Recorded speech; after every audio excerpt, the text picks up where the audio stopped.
Hello, I'm Jay Nicoll of Nicoll Investigations and the host of Ontario Cold Cases, the podcast.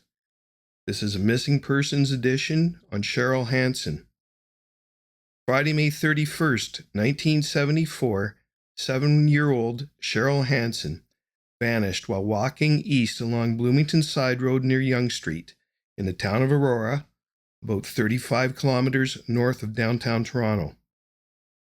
Parents had permitted her to walk to her cousin's house for a sleepover, and the little girl left her home at about 6:30 p.m. Her route from her home to her cousin's would have taken her about 1 kilometer east along Bloomington Road, at the time a dirt road dotted with the odd residence or farm. Cheryl was 4 feet tall and weighed 51 pounds, with blonde hair and blue eyes.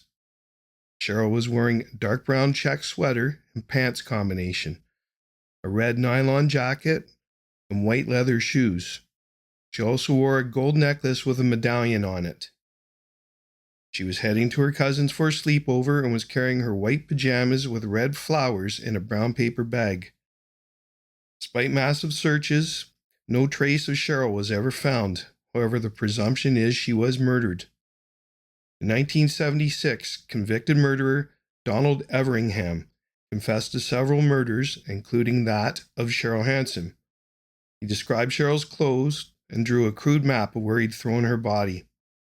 But the newspapers have been full of Cheryl's description, and extensive police searches in the area indicated he had never uncovered her body.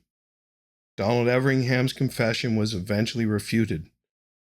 Please consider subscribing to Ontario Cold Cases, the podcast, on Patreon, Spotify, YouTube, Apple Podcasts, iHeartRadio, or Amazon Music.